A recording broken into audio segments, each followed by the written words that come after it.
All right, so last section in chapter 4, right? Using the quadratic formula. And the quadratic formula, you got to be careful. A lot of people think that we use it when we factor. The quadratic formula is only used for solving quadratic equations. Okay, but in your experience, did we ever find equations that could not be factored? Yeah, right? So you can factor a lot of equations, but if you can't factor it, but you still have to solve it, what do you use? The quadratic formula, okay? And the only reason why we like using the quadratic formula, I know most of you sit there and go, oh man, it's so big and it's annoying, and blah. The reason why we like it is it works 100% of the time. There's not a single quadratic on the face of the earth that cannot be solved using this method. The first thing is, if you notice at the top of the sheet I gave you, when can we use this equation when we have what? Ax squared plus bx plus c equal to 0, right? What do we call that? Standard form. Yes, sir. So your first step here is going to be, do I have standard form?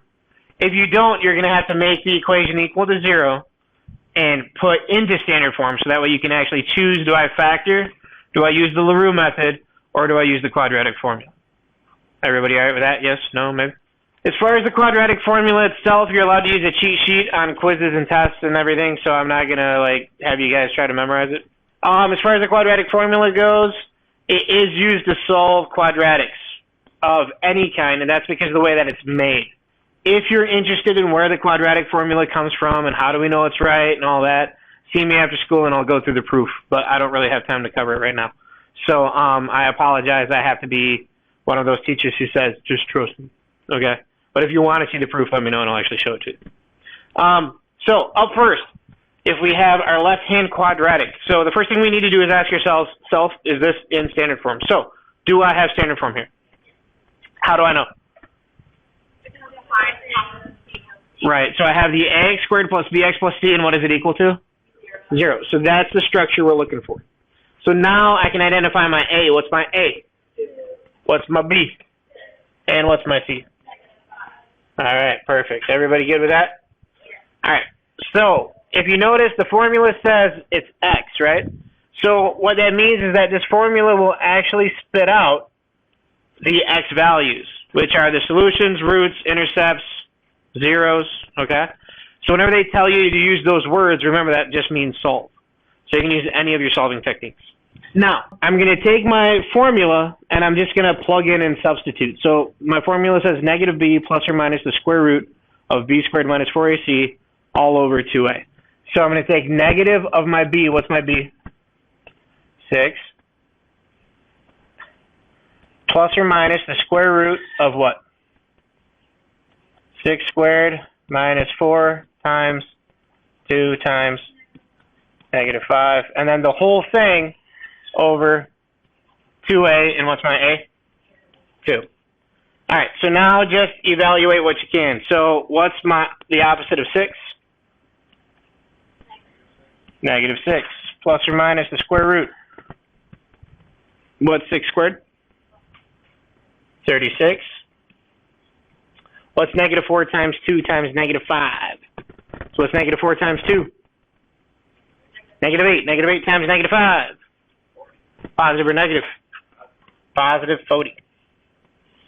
All over 4. Any questions thus far? Yes or no? Okay. What do you think we're going to do now? Add the 36 and 40, right? So we're still working under the radical because we don't have it down to a single number yet. So what is 36 plus 40? 76. Now, the thing that we need to try to figure out is, can 76 be reduced? So, is 76 a perfect square? For my class, if it's not a perfect square, you can use a decimal approximation. Okay, but if I ever ask you for an exact answer, that means that you can't have a decimal. You have to keep the radical. So what we're going to do is we're going to look for a number that is a factor of the number under the radical, but is also a perfect square. So that begs the question, what are the perfect squares? So who remembers, what are your perfect squares? 4, 9, 16, 121, 12, 144, 13, 169, 14, 196, 15, 225. You need to know up to 15 squares. But those numbers are the perfect squares, okay? So what we're going to do is we're going to try and figure out which, if any of those, are a factor of 76.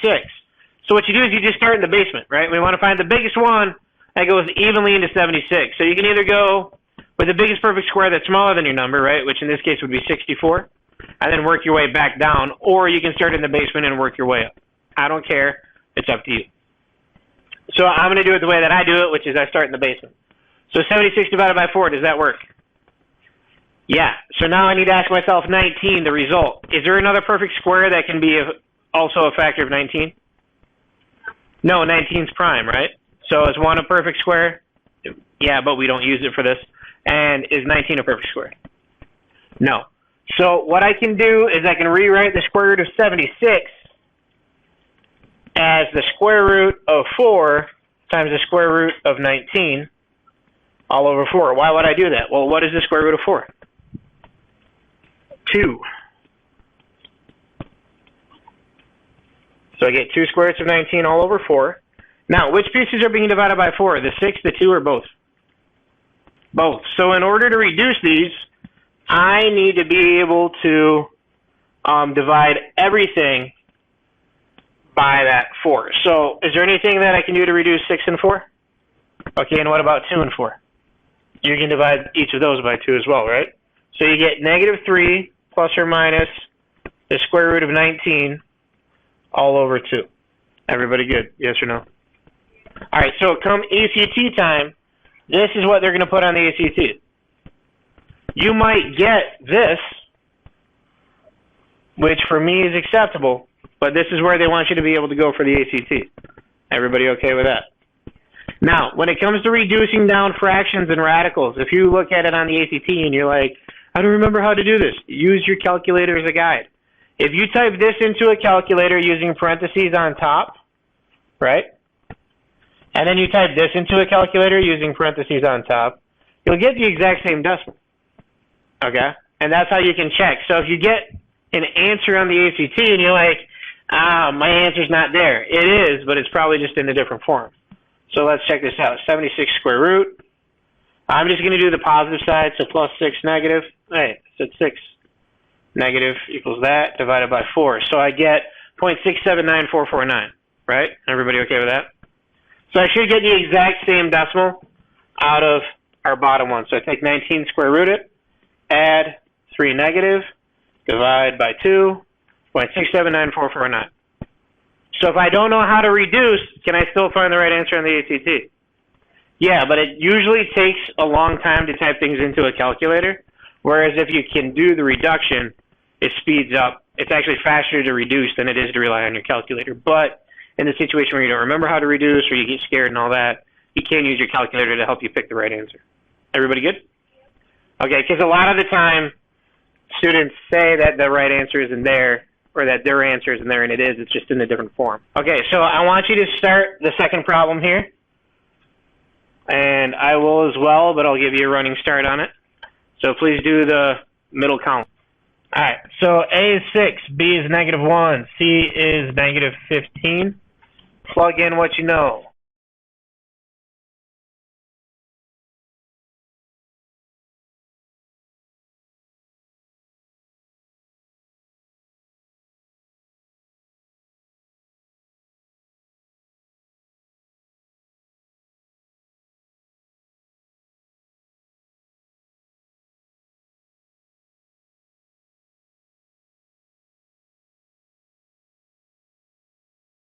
Square root of 361 is 19.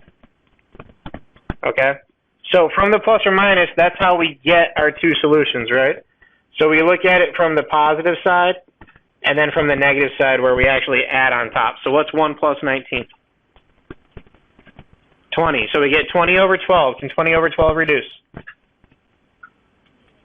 Yeah. So what can go into both of them? We can go bigger. 2 works. 4. So what's 20 divided by 4? And 12 divided by 4. Okay, so there's one answer, 5/3. And then 1 minus 19 is negative 18. 18 over 12, anything going to both of those? No. 6. So you get -3 over 2. So those are your two solutions, 5/3 and -3 over 2. So when you're simplifying the radical, if it's not a perfect square, then we do what we did over here in number 1. If it is a perfect square, we just put what it is. Okay? So if it's a number you don't recognize, try and square root it and see if it is a perfect square. If so, the square root of 361 is 19, right? And I'd rather work with 19 than square root of 361. Yeah, you actually wound up kicking out a perfect square there. Okay? Everybody good with that, yeah? So what do you notice about problem C here, or letter C, or the third one? There's no what? There's no C, right? There's no constant. Now, truthfully, I would never use the quadratic formula on this problem. It's too easy to factor. All right, the shortcut is whenever there's no C, you just factor. So this is what that'll look like. There's nothing in common between 3 and 16, but I can pull out an x. So I get 3x minus 16 equals 0. Set each factor equal to 0.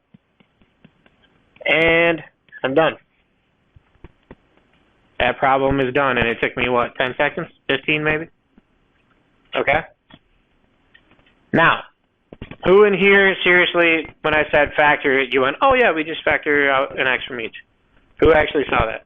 Okay, 2 of you, 3 of you. So the other 18 of you, 20 of you or so, now that I did it, your brain's probably like, oh, okay, yeah, I remember seeing that before. If you're on a problem, like on a test, that you know is important, and you're all scared, do you think your brain's going to see that odd little path?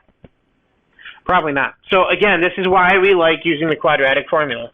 It's big, it's nasty, it takes a while, but it's guaranteed to get you there. Okay? And it's guaranteed to be right. So again, why that matters is for the ACT, a blank answer is the same thing as a wrong answer. It's one of those things where wrong answers do hurt you. So while you've got the time, get as many of them right as you can.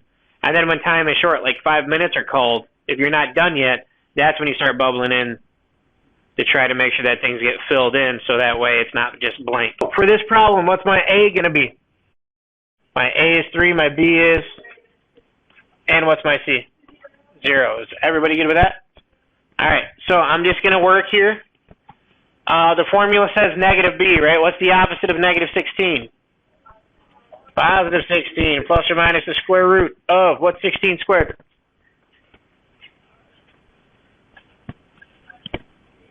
256. Minus 4 times A times C, right? What's 4 times a number times a 0? Okay, so I get a 256 minus 0 on top. All over 2A, what's 3 times 2? All right. 16 plus or minus the square root. 256 all over 6. What's the square root of 256 again? 16. So I get 16 plus or minus 16 all over 6. To get my two solutions, I run that as a plus sign, and then I run it as a minus sign. So you got to remember with fractions, you always do the math on top first, and then the math on bottom, and then you divide. So what's 16 plus 16? 32. What's 32 over 6 reduced to? As a fraction. So 32 and 6, they're both what? Even, so you can cut them in half, so it'll be 16 over 3 as one answer. And what's 16 minus 16? 0, and what's 0 divided by 6? And those are the answers that I got when I factored. Okay? So again, is the quadratic formula going to be the first tool you grab from your tool belt? No, it shouldn't be. But why do we like it? Because it's guaranteed to get the job done. Like if you're driving nails for drywall, could you use a sledgehammer? Yeah, you can use a sledgehammer for anything. It's a sledgehammer. Would you want to use a sledgehammer for driving nails in drywall? No. But it's guaranteed to get the nail in the wood. Okay? So that's what we're kind of talking about, okay? It'll be, sometimes it takes a while to use the quadratic formula, but it's guaranteed to get you to the right answer if you let it work. Okay? So, any major questions on how to use the formula, how to type in? Right, this is a very big calculator section. So is everybody able to make these answers spit out of their calculator of choice? Let me go back to regular size here so people can read this. That was supposed to be blocked out. Okay, The discriminant. What does discriminant sound like? What word? Discriminate. What does it mean to discriminate? Kind of. It means to distinguish between items. Okay? So all the word discriminate means is to distinguish between items. So for us, what our discriminant does is it distinguishes the number of real roots a quadratic equation will have. So basically, there's three options for the number of real roots.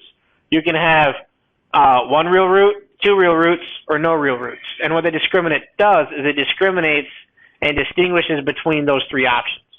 Everybody okay with that? Yes, no, maybe? So the discriminant tells us how many real roots the problem will have.